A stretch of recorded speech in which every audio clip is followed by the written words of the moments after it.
This is a wonderful occasion for Jamestown and for all of us who are lucky enough to be here and see the unveiling of this absolutely handsome and strong statue of Justice Jackson.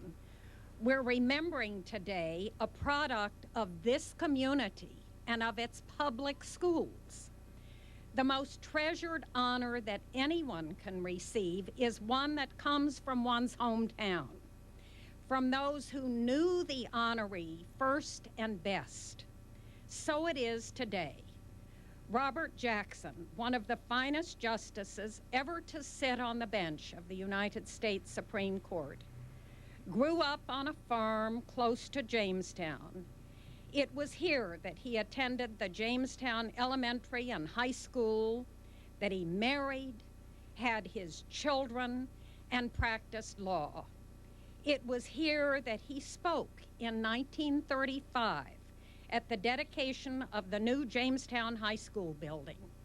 He said then, "If you believe, as I believe, that democracy is the form of government best adapted to our people, then you must regard the public school as the most fundamental concern of our society. Democracy will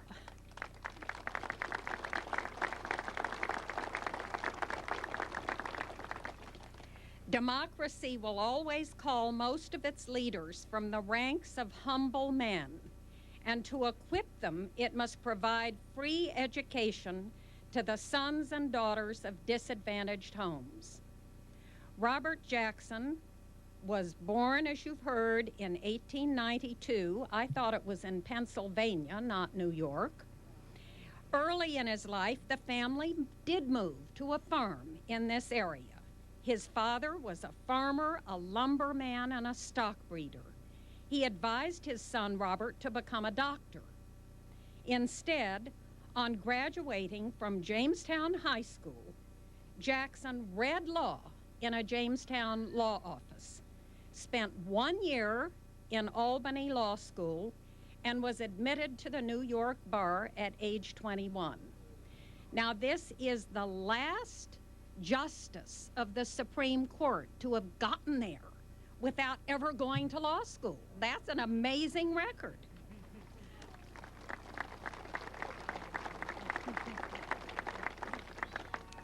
Justice Jackson was a voracious reader of the classics, of biography and history. He practiced law in this city successfully, and he married Irene Alice Gerhardt of nearby Kingston. And their 2 children here today, William and Mary Margaret, also grew up in this area.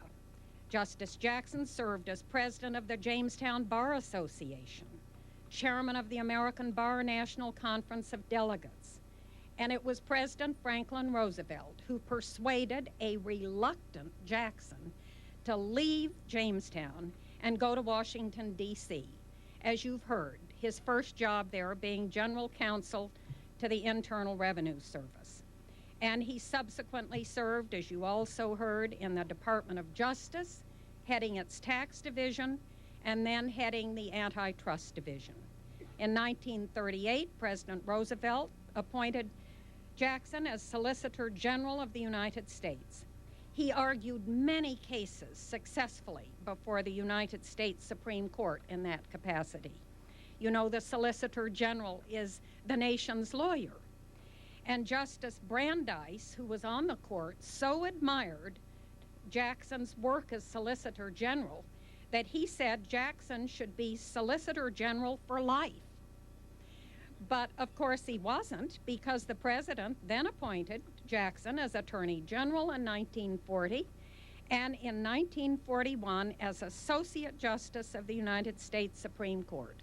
He served in that capacity for 13 years until the year of his death in 1954. Now, for a lawyer or a judge, reading a Jackson Supreme Court opinion is a special treat. He wrote always with clarity, with style, and with persuasion. His opinions are just studded with wonderful passages and quotations. For example, he wrote of the court that we are not final because we are infallible, but we are infallible because we are final. He wrote strongly in support of individual liberties and in opposition to arbitrary government action.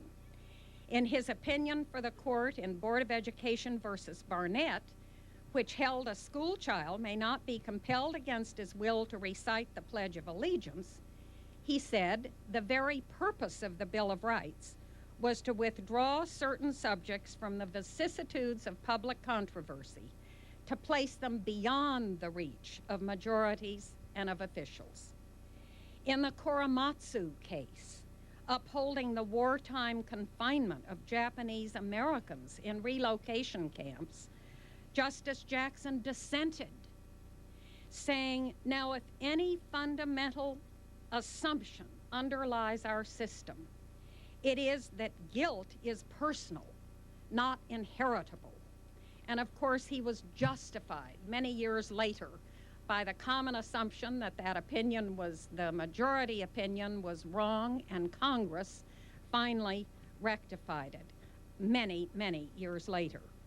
President Roosevelt had promised to nominate Justice Jackson as Chief Justice when Chief Justice Stone retired, but it never came to pass.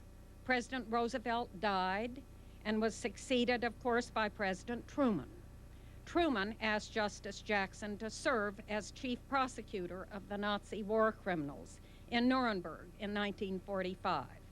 Justice Jackson recognized the enormous importance of a successful effort to collect evidence and expose to the world the extent and the enormity of the Holocaust.